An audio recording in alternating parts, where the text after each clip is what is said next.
There's gonna be that one article that shows to us that there are still people out there who cannot distinguish between fiction and reality. It just shows to me that some news outlets are just basically shower thoughts for the mentally ill. And yes, I am confident to call these people mentally ill, because they are. They absolutely are, and I will show you why. Stop using extreme violence to sell your game. It's time to step back and recognize the connotation of imagery. I also find it hypocritical for Polygon to have an article saying this when games with gruesome violence are rated pretty high in their site. The closest example would be Wolfenstein 2, which you gave a 9 out of 10. But let's just assume that you're not doing that. Let's assume that the editors of Polygon knew how to make their site to have some consistency. So what are your arguments in why games should not have violence? Bones bludgeoned with hammers, a noose wrapped tightly around a struggling woman's neck, the blade of a knife pressed into a vulnerable stomach. The gruesome imagery Naughty Dog managed to cram into a 5-minute trailer for The Last of Us Part 2 is physically uncomfortable to sit through. Physically uncomfortable to sit through. I want to ask if the writer has played the original Last of Us. I haven't, but I've seen the 3-hour cutscene compilation and I know the story of it. It's a story that takes place in a post-apocalyptic setting where people are struggling to survive against not only the affected, but also other human beings that want to kill each other to survive. If you can understand that particular part of the context, then I'm sure you can understand what's going on in Walking Dead Season 2, Last of Us Part 2. Still, even if you don't anticipate Last of Us Part 2 that much, which I don't, I think you all need to watch Last of Us Part 2's trailer to know the full context of this article. I'll link to it in the description down below since I don't want to get copyright strikes. I'll be waiting. It's only 5 minutes long, don't worry.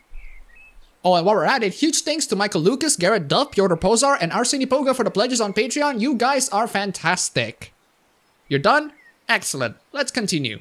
The victims of the vicious assault, 2 women, are unnamed. It's not clear why we're watching 2 people be tortured, but we're asked to take in extreme violence under the assumption that we'll be rewarded with more information for doing so. This information never comes, however, and what we're left is residual nausea. Yes. The trailer doesn't leave that much information. Who are the people trying to hang the girl up? Why are they trying to do that? Who is the woman doing it? What kind of information that the woman wants to gain out of the girl? Not a lot of answers and lots more questions. As in, it's a fucking trailer! I hope that comes into your head at least once. Jeez, I cannot imagine what they say with the Death Stranding trailer. A trailer is a pitch for its audience to what to expect from the full game. In the past, Naughty Dog's trailers have captured a particular mood or suggested a compelling relationship, but here, the promise is almost exclusively gore. There's an argument to be made that the trailer raises an enticing question. Why are those women being attacked? But that mystery is too familiar and too broad. Too familiar and too broad. So your criticism is that it's not unique. Well, what do you expect from a 5-minute trailer? Without any context, the trailer fails to introduce or even really tease the story players will embark on. That is its problem. Well, there's this portion in the trailer that gives away the context. You just need to pay very good attention to it. I won't give it away. Don't worry, it's not going to be too hard to figure out.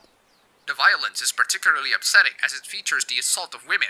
Violent attacks on women many times for perfunctory purposes isn't new. The Killing Joke's how the Joker tortured Barbara Gordon in a statement that reinforced Stop.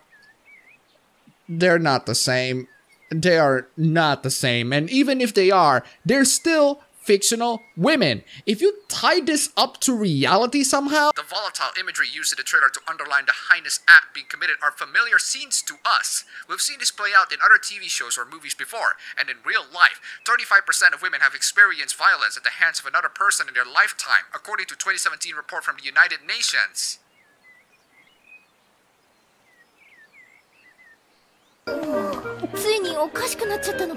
Okay, this person is absolutely bananas. And here's the thing, you guys really want women to be in video games, right? Well, here, you got them in video games. Oh, you want them to be protected and have strong roles. Well, too bad. They have to get through shit. You don't want women to get through shit because that somehow triggers you? Well, don't have women in video games. Don't complain that there should be more women in video games. Because in video games, everybody gets shit. You don't want women to get through shit because that somehow triggers you? Are you seriously bothered by the sight of fictional women being harmed? It instantly makes you go, hey, this happens in real life too. Therefore, stop doing it at all? Lady, do you understand what fiction means? Maybe the next logical step is to complain that horror movies kill people. The fact that the antagonist is a woman herself does little to undercut what this trailer is on its most blunt level, an extended sequence of brutal and unexplained violence against women being used to thrill the viewer, and ultimately sell a video game. Well, I go into The Last of Us 2's trailer expecting a trailer that doesn't give away anything and doesn't explain anything. That's exactly what I got. That's exactly what I expected from a trailer. I have no complaints. Is it a good trailer or a bad trailer? We can have an argument for that later. But you're on the argument that violence in the trailer is just not okay because real life violence happens and we shouldn't be reminded of it. You are moralizing this entire issue when you don't really have to make it so. So I want to ask to you guys, have you ever complained or even noticed that trailers these days spoil way too much of the movie? I think I found a moron that these trailers cater to. Neil Druckmann, creative director at Naughty Dog, told Shack News then that the violence players would encounter in The Last of Us wasn't perfunctory, but served a purpose. The violence you see inside this world isn't gratuitous and over the top just for the sake of being violent, Druckmann said. It's setting a tone. It's setting a reality that Joel and Ellie are having to deal with. Everything has to feel tense. Everything has to feel grounded in reality. The reason why we're going for such realistic violence is because we want you to believe that the stakes are high for Ellie and Joel. There you go. Do you need any more explanation? There's a difference in how Naughty Dog handled the trailers for The Last of Us and The Last of Us Part 2. In The Last of Us, Joel may be gunning down hunters, but we understand why he's doing it, and those he's attacking aren't women or marginalized people. Oh, wait. So, it's not okay if he attacks women or marginalized people. What if those women and marginalized people are trying to kill him? Fictional depictions do not equal endorsement. I kill black zombies in Resident Evil 5, that doesn't mean I hate black people. Anybody who thinks this is racist is a fucking idiot whose brains need to be lobotomized. The trailer is violent, but it's justified. None of that implication exists in The Last of Us Part 2's trailer, where violence simply exists. So what you're saying is the trailer makes it vague and not a lot of questions answered, and it leaves open to interpretation. Good! That's what trailers are supposed to do, in case you were stuck in a cryosleep somewhere.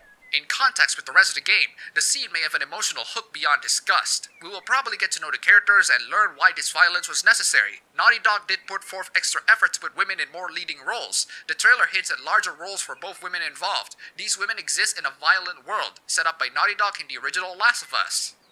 There you go. You're grasping the context. You're almost there. To repeat previous points, because it's important, it's not the situation the women were in that's jarring and inexcusable, but how that scene and those characters were introduced. If the trailer had spent 30 more seconds explaining what has led to this repugnant moment, the violence may have been explicable.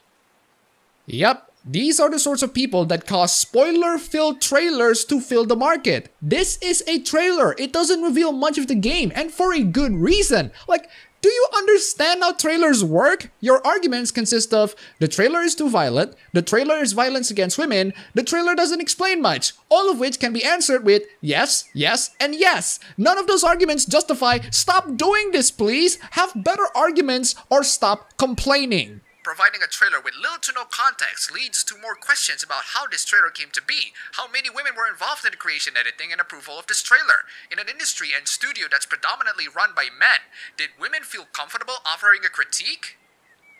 Okay, so what if the women working in Naughty Dog did approve the trailer? What if they come into your face and say, hey, we are women in Naughty Dog and we approve this trailer? Then it all leaves to you being an idiot, doesn't it? You for being an overly sensitive harpy. Oh, those women don't count. Nah, you're just moving the goalposts for being so horrendously stupid. This trend is bigger than Last of Us Part 2. A new trailer for Detroit Become Human, also shown at Paris Games Week, included an extended sequence of domestic abuse in which a drunken man beats his daughter and maid. A cyberpunk that features violence. Oh no, call the police. Nor is this issue limited to video games marketing. Last year, Fox came under fire after a billboard in Los Angeles promoting X-Men Apocalypse depicted Mystique, Jennifer Lawrence, being strangled by Apocalypse, Oscar Isaac, like the new trailer for The Last of Us Part... Stop. You are an incredibly selective individual. Certain scenes have context only when I say they have. Lady, Apocalypse is the villain. Mystique is the hero.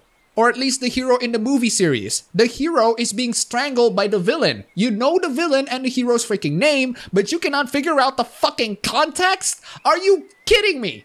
Are you fucking kidding me? And even without context, is this the best image?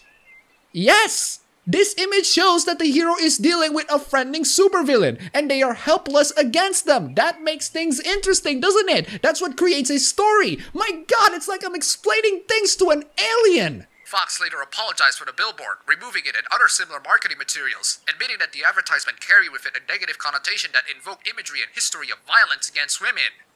Makes me wonder how the fuck they greenlit that scene from Deadpool. The new Last of Us Part 2 trailer was supposed to introduce new characters, including Yara and possibly even Ellie's mom, but all we met were victims of abuse. We met ideas of what women should be in games like this, not actual women. I'm sorry, what? Are you saying that people think that the women being abused in video games is how women should be in real life? What the actual fuck? Your arguments are incredibly poor before, but this is just monstrous. This is the sort of thing that comes from paranoid lunatics. Are you seriously saying that people think that the trailer is supposed to be an idealistic representation of what women should be or how women should be treated? Are you implying that people want women to be brutally beaten up? Do you see why I say that some journalistic outlets are just outlets for the mentally ill, specifically the delusional paranoid lunatics? This person is seriously thinking that we as a society think that women should be beat up in the same manner as the Last of Us 2 trailer. If this is what you think society in general thinks about women, you are delusional, you are paranoid, and you are not healthy to write anything in a publication like Polygon. Actually, wait, never mind. I guess you two are a match in heaven.